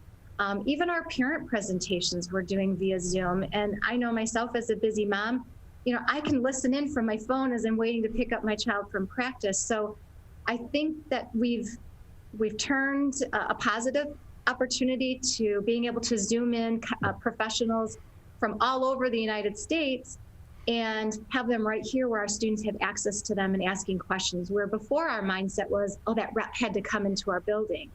And now we're like, oh, let's Zoom them in. And that's how we did all of our college rep visits this past fall. We have sessions set up this spring. Right now I'm working with my juniors and doing presentations on, you know, building your resume, scholarships, how to send your transcripts, how to select college searches, how to ACT, SAT prep. So all of these workshops are being completed during Zoom. And I think my turnout has actually been far better than what it would be here in our building because students can join me wherever they're at. So an upswing to the pandemic that maybe that portion couldn't stick around once we get on the backside of this. Noelle, any last advice that you want to give to parents and students right now as we go into this new, round out the school year, get into the new school year, and they're looking at their futures? Yeah, I would say, number one, stay open-minded in this process. Don't get your heart set on one particular school. Parents, we have to talk to our children about our ability or our inability to help our children paying for their education. You know, I'm the mother of 4 children. I've got twins that are seniors. We had conversations early on about, okay, here's what we've been able to save for you. You know, here's what you're able to take out in student loans or what we're not co-signing or what we are. So I think that parents, we owe it to our children to have a conversation early on about what the numbers need to be. You can go out on any website and put the name of the college in and go net price calculator, and you can get an estimate for that particular college. Utilize your counseling departments. Follow me at WBHS Counseling on Twitter. Go to our West Bloomfield High School counseling page. All high schools have means of communicating. Get to know the counselor if you haven't, but know that we're here to help you. And you know, it's an exciting time. It's scary, but get going early on it so that you're not feeling so overwhelmed. And take advantage of the resources that are available to you now. Yes, please. Noelle, it's always great having you with us. Thank you. I get the senior the last minute right now saying, Mrs. Essig, I've missed it all. What can I do? And I'm still happy to help them, but I just know that they've missed out on opportunities. So thank you for that last little bit of advice. It's never too early to start. We always appreciate your time. Thank you. Thank you again for being with us. Noelle Essig with us. She's the college and career counselor over at West Bloomfield High School. These are tough times for some of these high school students trying to figure out what they want to do next. The high cost of college education, but also in the middle of a pandemic. Going to school, Tyler, is not like when we went off to college that first year. No, it's not. It's a completely different experience now for them, not only just going off to college during the pandemic or as we come out of the pandemic, but getting prepared for that or getting prepared to enter the career field or a skilled trade. It's a completely different world than it was 4 or 5 years ago, than it was a decade ago, than it was when our parents were going to school. It's a completely different world, and we need to make sure that these kids are prepared for that. Well, they have a great resource over there in the Career Center over at West Bloomfield High School. Let's hope they take advantage of it, because it does look like a lot of the colleges, though, are going to allow the students to return to campus next year. Yeah, it looks like that, but it's still going to be a very different experience than maybe they're used to, especially coming off of a year and a half or 2 years of hybrid learning or virtual learning. Exactly. Hey, we're going to take a quick break here on the Megacast, and when we come back, Lieutenant Sarah Krebs from the Michigan State Police will be with us and talking about one of their great programs coming up to help the community. This is the Megacast. The only way to beat COVID-19 is to face it. You can't get too comfortable. You can't forget the danger. Wear the mask. Wear the mask. Wear the mask. Wash your hands. Keep a safe distance. Especially in the next few months. You know we'll get back to normal. We'll get back to normal. We'll get back to normal. Someday. But not yet. Not yet. Not yet. But not yet. But not yet. Consider virtual gatherings for the holidays. Curbside food orders. Grocery delivery. And shopping local. Shop local. And especially shopping local. Let's beat this virus. We can if we face it together. Together. Together. Together. Together. Together. Together. Together. Together. Together. Together. For the latest information, visit oakgov.com/COVID. Michigan, the coronavirus pandemic has put us all to the test. And now it's time to put COVID-19 to the test. As we move forward, testing will be critical. We encourage anyone who has reason to get tested to do so, those with symptoms and those without. If you are leaving home and going back to work, get tested. If you think you may have COVID-19 or you've been exposed recently through family, friends, or coworkers, get tested. Our test locator tool can help you find the right testing site that fits your needs. Even if you're looking for easy access with no cost, no prescription, and no appointment necessary, we've got you covered. Help Michigan move forward, not backward. To find a testing site or learn more, visit michigan.gov/coronavirus test. A message from the Michigan Department of Health and Human Services. Perry tested positive for COVID-19. Emma was exposed to a friend who's positive. Willa's waiting on test results. After any contact with COVID-19, or if you test positive, stay home for at least 10 days. If you live with others, keep your distance and wear a mask. Help Michigan contain COVID-19. Visit michigan.gov/contain-COVID. Welcome back to the Megacast. Just about 40 minutes left in the show. The 2 hours goes by so quickly. Yeah, it does. It goes by quick. It seems like it goes by quicker as time goes on. We just have more fun. We get through more of these interviews. We learn so much in a short period of time, and these interviews just fly right by. We meet so many great people here in the community being able to do this show, and we are huge supporters here of our law enforcement. But for some reason, a year into the show, and we've never had Michigan State Police on, so we're excited to bring in Lieutenant Sarah Krebs with us. She's the Assistant Post Commander at Metro North Post. Thank you so much for being with us. Thanks for having me, Ronnie. So we have so many things that we want to talk to you about because for some reason we've never had Michigan State Police on.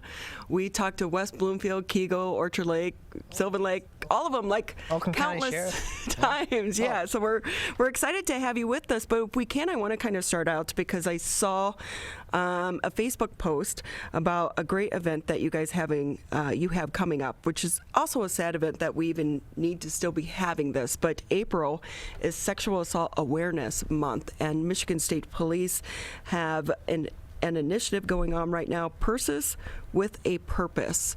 Can you tell us more about that? Sure. So this is the first year that my post is participating in this event, but Purses with a Purpose started last year with our Cadillac post, and a trooper at that post initiated this. And with her drive, they collected over 500 purses for a local domestic violence shelter. So this year, we made it go statewide, and with our women's resource group within our agency, we have drop-off locations throughout the state, but specifically to Oakland and Macomb counties, which are the counties that my post covers. We are using the two domestic violence shelters, Haven in Oakland County and Turning Point in Macomb County, to be our recipient of these purses. So with that, we know that domestic violence sadly is up right now due to the pandemic. What are you looking for in these purses? Well, the purses are really meant to empower the women that are going to be getting them. So we're looking for, of course, new purses. With COVID, we don't want to be collecting even gently used materials at this point. So we're asking that the purses be new, and that the other items that we're going to stuff the purses with, which can be a completely separate donation, are like personal hygiene, deodorant, lotions, perfumes, hand sanitizer, face masks, socks, cleaning supplies, all things that the women at these shelters can use and that really are going to make them feel good about themselves. So with that too, Lieutenant Sarah Krebs with us here on the Megacast. She's the Assistant Post Commander for the Metro North Post. How can people donate? So we have 3 drop-off locations in the Metro Detroit area. One at Metro North, which is in Oak Park, one at Metro South, which is in Taylor, and then we have a drop-off location in Detroit at our crime lab, which is at the Detroit Public Safety Headquarters. I will say whenever I go to the Oak Park location, I always get confused because of how the highway comes off right there. I get turned around every single time. Yeah, I've been working there for 2 years now. I'm getting pretty familiar with the area. It is a great location, though, right off 696 in Coolidge. So many great restaurants and, walking distance to the Detroit Zoo. It's a really great location to be at. So with that, Sarah, how long have you been with the MSP now?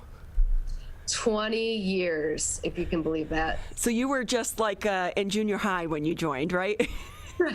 Right. Yeah. It's really kind of amazing to even hear myself say that I've been with this agency for that long. But yeah, this is my 20th year in law enforcement. But what I love is when we have women in law enforcement, you know what it's like to be a woman and to go through some of these situations. And that's where these initiatives grow out of. And it's also putting that face on the law enforcement community to connect them with the community so that we bridge that gap so that people understand our law enforcement officers are people too. So how has the reaction been from the community? This is, like I said, the first time that my post is participating. So we're really just getting into this. I can imagine, though, we're going to have a great response. I've already had a great response from my friends just by posting it on social media. In fact, today, one of my neighbors dropped off a bunch of hygiene stuff on my front porch so that I can take it back to my post for this. And I think that's the great thing, especially with women. We see this as a way to connect and a way to help those less fortunate than us. And who is less fortunate than somebody that has been put in a domestic violence or sexual assault situation, and the women that come to these shelters come there often with nothing. They're walking out of a bad situation really with just the clothes on their back. So for us to be able to hand them a brand new purse stuffed full of goodies, it's just going to make them feel so much better in that situation. And it really takes a lot of courage for them to walk away from some of these relationships and ask for help. Yeah, and that's, I think, the hardest part of these domestic violence and sexual assault situations is taking that first step to get away from their abuser. And to sometimes this is the only option for them is to come to a shelter. Lieutenant Sarah Krebs with us here on the Megacast. She's with the Michigan State Police. And Lieutenant, if we can ask you, what's it like being a female in law enforcement? Well, I've never known it any other way, but I love it. I mean, I just think it's a great profession. It's I can't think of anything that I would be better suited at doing. I get to help people on a daily basis and in so many different ways.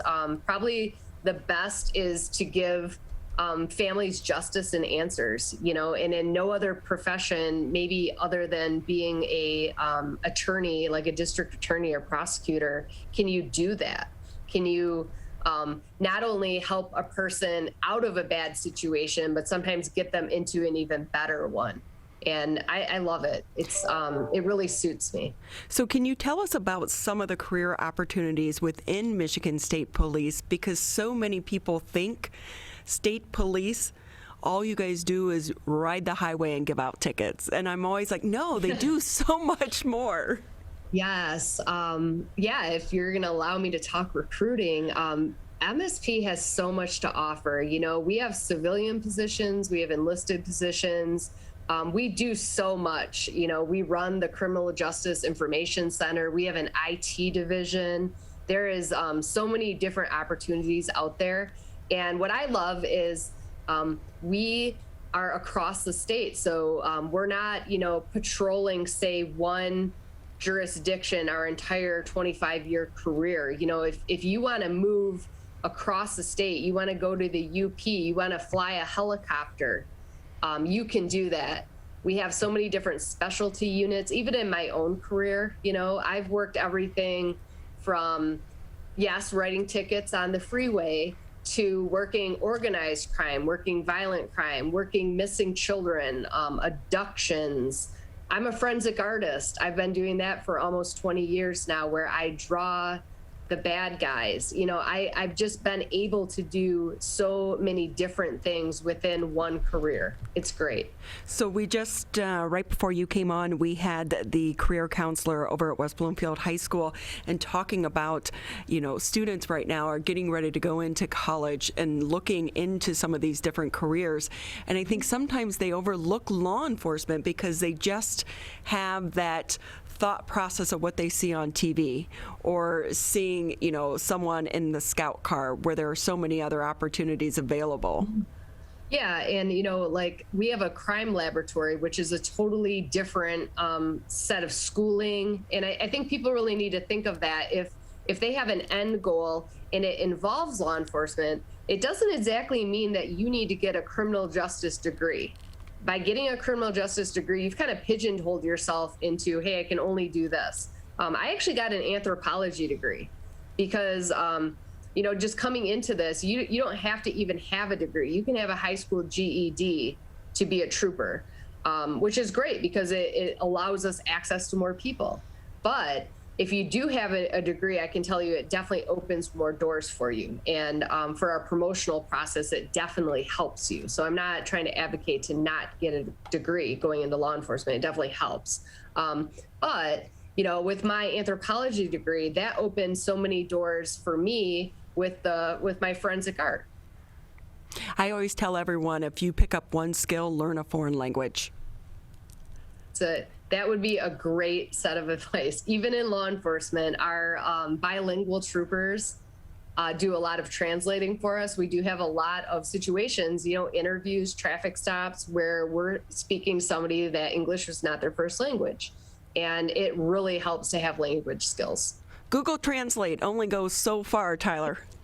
I tried to use it in France. It didn't do us well. Yeah, it's not very highly effective either. You flip some things around and you got some very different sentences, Ronnie. I bet. It could go really wrong on a traffic stop. Oh, boy. Right. Well, and you have to remember, too, there are places where you don't get a really good signal. So in France, obviously, we didn't. But in Southwest Detroit, there are a lot of places where your cell phone signal goes out. Lieutenant Sarah Krebs with us here on the Megacast. She's the Assistant Post Commander for Metro North Post. And I think you're such a great example for the Michigan State Police, but also to attract females into an industry that typically is male-dominated. But we are seeing more and more women go into law enforcement. And, of course, we have to ask, because this is Women's History Month, who encouraged you along the way? I have a lot of men in my life that actually were my mentors and encouragers, to get into law enforcement. I didn't have a woman that was behind me, pushing me.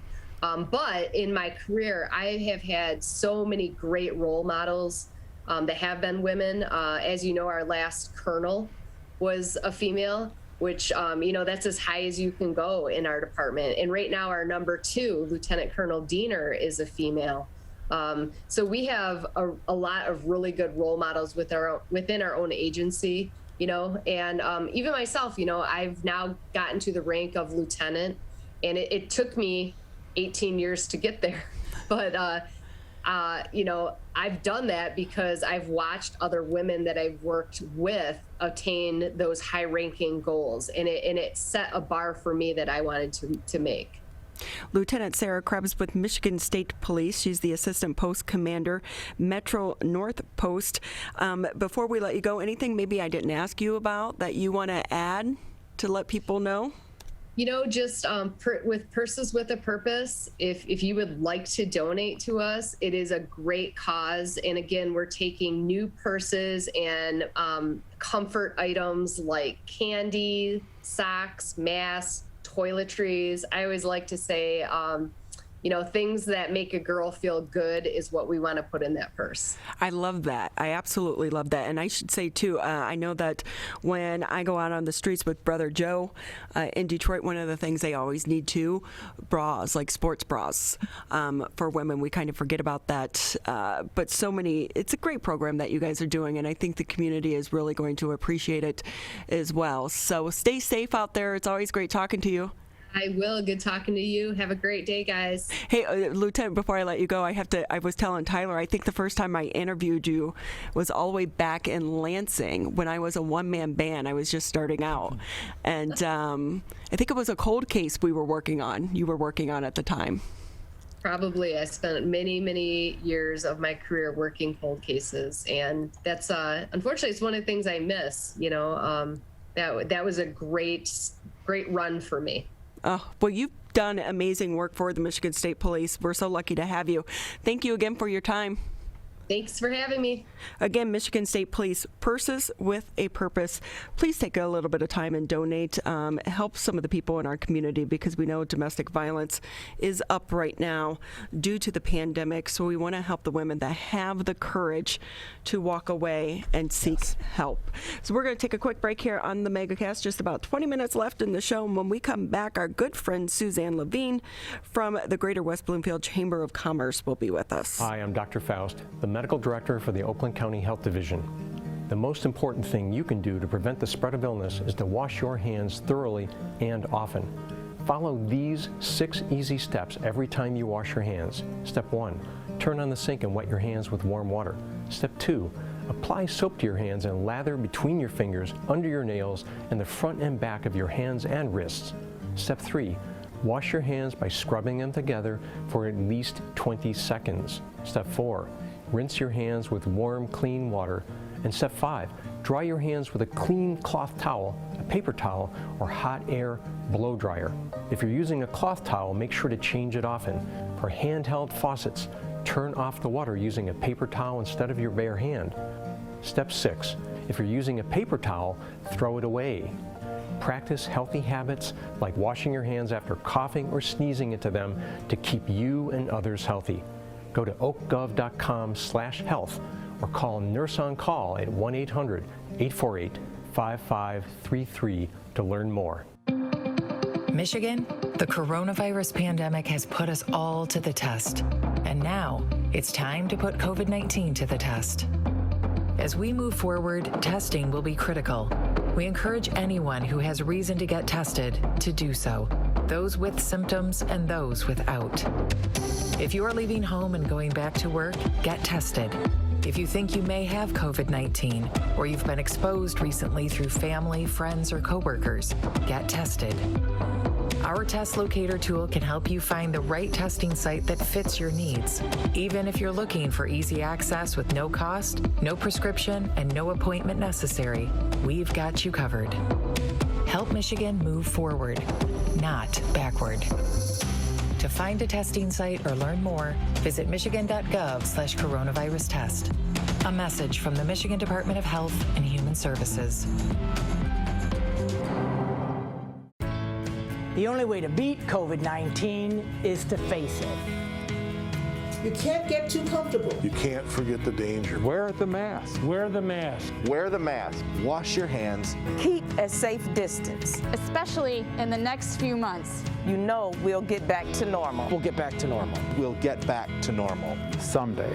But not yet. Not yet. Not yet. But not yet. But not yet. Consider virtual gatherings for the holidays. Curbside food orders. Grocery delivery. And shopping local. Shop local. And especially shopping local. Let's beat this virus. We can if we face it together. Together. Together. Together. Together. Together. Together. Together. Together. Together. Together. For the latest information, visit oakgov.com/COVID. Thank you for taking time out of your day to be with us here on the Megacast. As always, you can catch us on Civic Center TV, Birmingham Area Municipal Access. Tune us into the radio, 89.3 Lakes FM, 88.1 FM, The Biff. We are excited to bring in our last guest of the day. Suzanne, we were going to have you on last week, and then we took the governor's press conference. She ran a little bit long. Our apologies, but we're excited to have you with us today. Suzanne Levine, the Executive Director for the Greater West Bloomfield Chamber of Commerce. Happy Tuesday. Happy Tuesday. And if I could have an ask, can you have me not follow someone so interesting next time? He's a hard act to follow. Lieutenant Sarah Krebs, she really is pretty amazing. I believe her family was in law enforcement prior to her, but she, like she said, she started out as a forensic artist. And on the cold cases, she would, take the pictures and redraw them and try to update them and stuff. So really is a fascinating person. But you're fascinating as well, and you're doing so much through this past year to try to help our businesses survive. Are you burned out a little bit, Suzanne? Actually, right now I'm re-energized because I feel that people are starting to try to get back to some sort of sense of, normal, and they want to meet in person. So I'm starting to get excited trying to figure out some sort of safe hybrid version of in-person and virtual. So I think, with spring that there's a lot of hope, and that's what I'm, counting on right now. And that's good. I do feel like throughout this past year, there have been so many ups and downs. It's been almost like a roller coaster where, we get hopeful and then it comes down, we get hopeful. But I think with so many people getting the vaccine and the weather is getting nicer, sunshine is amazing for our soul. Yes, vitamin D. We can't get enough of it. Absolutely. But I know one of the newest campaigns that you guys have going on is SOS, Support Our Shops. Tell us more about that. Well, it was born out of the idea that I'm trying to figure out a way to make sure that people do support our local community. We need these small businesses. They are the backbone of our livelihood. They support our schools and our communities. So I was trying to figure out some sort of campaign that could bring customers in, and I was very fortunate to get a great partner in LaFontaine Automotive Group, Subaru and Commerce. They are the sponsor of this great campaign. And Audrey Reiskamp, who is just, I don't know if you're familiar with her, but she's just this amazing marketing person for them. And we developed this idea that she would go into many of our local shops and purchase $25 gift cards. And then I would have a trivia contest the beginning and the end of the month. And the first person to answer it would win a $25 gift card to many of our great shops like Crispelli's, Lash Lounge, the UPS store. So we have a lot of really great local community shops, and I'm really hoping that we can bring some business back to them. Maybe people aren't aware that they even exist. You know what's been heartbreaking, Suzanne, is when you do go out, because so many of us have been staying really close to home, but when you do go out and you see so many empty storefronts, and it's happening more and more and more. And these were the small businesses. These were not our Walmarts and our Targets and our Menards, and they're going to be gone for good. Absolutely. And it is heartbreaking. I'm really hoping that I've spoken to some people at Oakland County. They are a fabulous resource for our businesses, and I know that they're trying to figure out a way to help support the ones that have managed to survive. And I know that they're trying to figure out a way to bring back some of the businesses that had to close because of the pandemic. So, stay tuned for more details as this last COVID $1 trillion deal, comes through, and there is more money available to these small businesses. So, Suzanne, you really have your pulse on the business community here within our area. One thing I feel like in the beginning, people were energized, and when you put out that call for help and to support local, people were really responding. But as this has continued, we are now a year in, do you find some of that support is wavering because the message has kind of gotten lost? I think so. So that's why I'm trying to see what I can do. And this Support Our Shops this is a year-long campaign. Perhaps we'll continue it, for an indeterminate amount, which I'm hoping. But I'm trying to figure out some other ways to help support our local businesses by connecting them with our board members so that perhaps they can either do business or perhaps they can offer some advice or suggestions, and always trying to direct them to Oakland County, the one-stop shop business center, which is a phenomenal resource because they'll look at their finances, they'll, help try to direct them. Maybe they should be doing this, maybe they should move to a different location. It is heartbreaking because I know so many of our chamber members have just shut their doors. And for me, it's more than just that we've lost a member, we've lost an important part of our community. Suzanne Levine with us here on the Megacast. She's the Executive Director for the Greater West Bloomfield Chamber of Commerce. What positives do you think have come out of this past year? I think people are more grateful, and I think they realize that, I know for myself, even, walking in my neighborhood, I never knew that half of these neighbors existed. So, and I notice that every time anyone walks, they're waving at bus drivers and at Amazon drivers and the mail carriers. So I think there is a deeper sense of gratitude for health and family that perhaps we took for granted. So if there's any positive in that. And I think in spite of some of our differences, I really do think that people want to help. Whether it's through these charities, I think that's a great charity that I heard Sarah mention.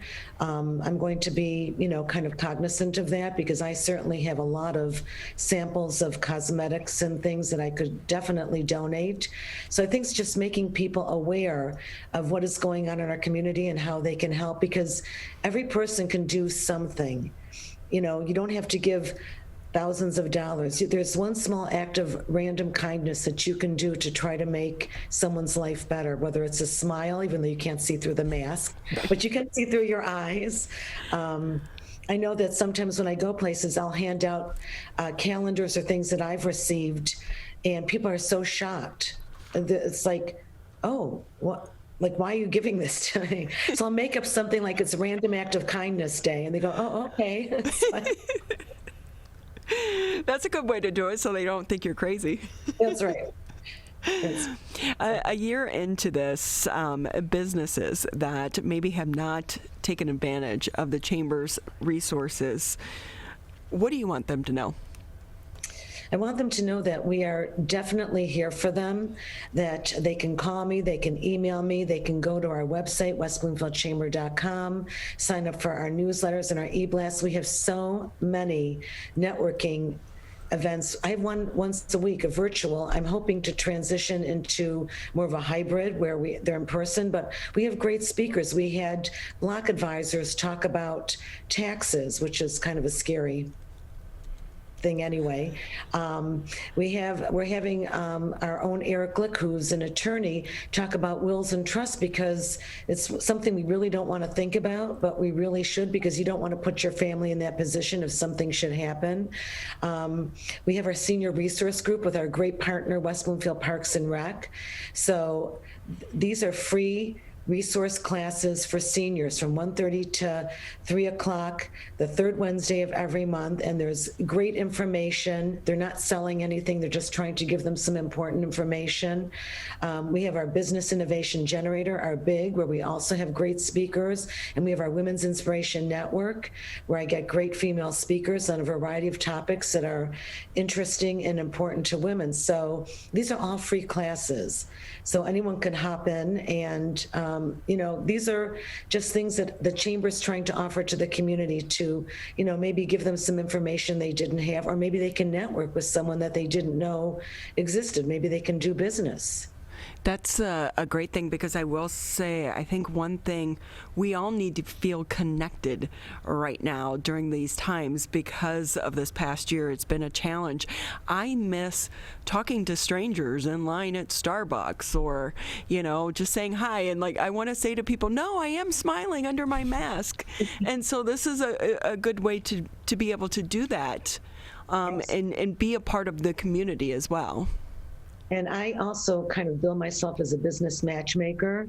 So I have put some interesting businesses together, like the young man that owned a pizza shop. I connected him to all the real estate agents, and I said, you should tell them when they sell a house, you should deliver a free pizza and say, welcome to the neighborhood. What a great way to let them know that, here you are in the neighborhood, and, I have great pizza. So trying to figure out some great partnerships that don't cost a lot of money, but people can, maybe get some promotion, beneficial promotion through each other.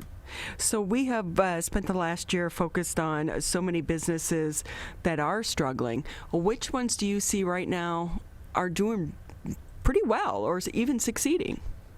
I see some of even our local restaurants that maybe weren't doing as well before the pandemic because of carryouts are like swamped, like in Olga's. Because I know I carry out every other Friday for my grandkids, so it's like they're mobbed.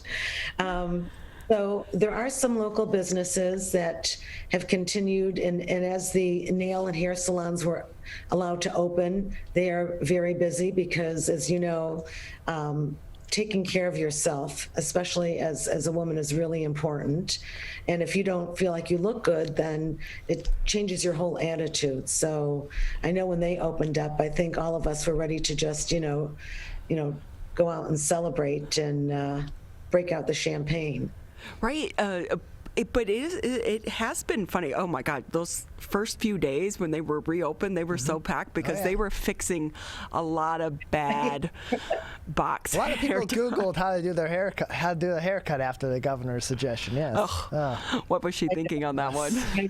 We won't even go there. Yeah. But there are still people that cost her an election at a different time. Right.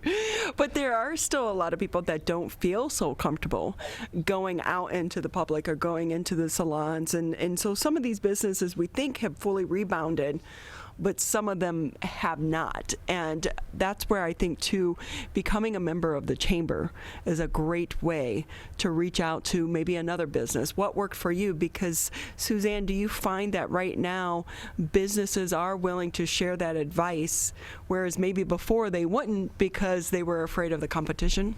Absolutely. I think, if anything, and I've really tried to impress upon all our chamber members, competition is never going away. There could be 50 hair salons in our neighborhood. So you have to figure out what makes you unique and special. And that's what you have to, capitalize on. The same thing, we have a lot of real estate agents in our chamber. We have, some repetitive groups. It's never going away. They're not going to stop being a real estate agent because there's so much competition. So it's kind of sitting down with me, figuring out what makes you unique. I always ask people, tell me about your business. And if you can't explain to me what's great about your business, it's going to be hard for me to convey that or connect you to great partners. So I try to help them figure out those 1 or 2 points that distinguishes them from everyone else. And that's what they need to capitalize on. It's almost like figure out your mission statement and live by that mission statement. Right. You really have to, walk the walk. You can't just say, oh, this is what we do, and then not do it. I mean, there are quite a few chambers also. And if I worried about, some of the larger chambers that had more members or like a Birmingham that has a phenomenal downtown, you cannot compare, what we offer. But I feel that because I know each one of our members, I can really hone in on what makes them special and really try to connect them with some beneficial partners. Suzanne Levine with us here on the Megacast. She's the Executive Director for the Greater West Bloomfield Chamber of Commerce. Suzanne, just another minute or two with you here on the show before we have to say goodbye. One thing I've started to notice a year into this pandemic, some of the businesses that were getting social media savvy in the beginning stages, as they're starting to come out and things are opening up and people are coming into their stores and their shops more, they tend to drop their social media posts. And I feel like you've got to keep that going. Absolutely. We know that the dynamic is just going to be even more social media platforms. I'm sure, by the next week or two, there'll be even new ones that are invented. I cannot believe how many apps and how many platforms there are. And there is a lot of competition with that too. But I really think that advertising your business, trying to make sure that you have a positive foot forward, that people see you in a great light and know what you have to offer, is really important. People should never rest on their laurels. I mean, even before the pandemic happened, I would tell our chamber members, you have to continue to think of ways to reinvent your business, because the old ways of doing business, I don't think they're really, you can tweak them, but I don't think they're going to work in the future. Yeah, we're not going back there. No, we're not. We hope that people come out of this a little bit stronger and open your eyes and support the small businesses. Drive down the street, take a look at the empty storefronts. It's not the big businesses. They have survived this. It's the small businesses.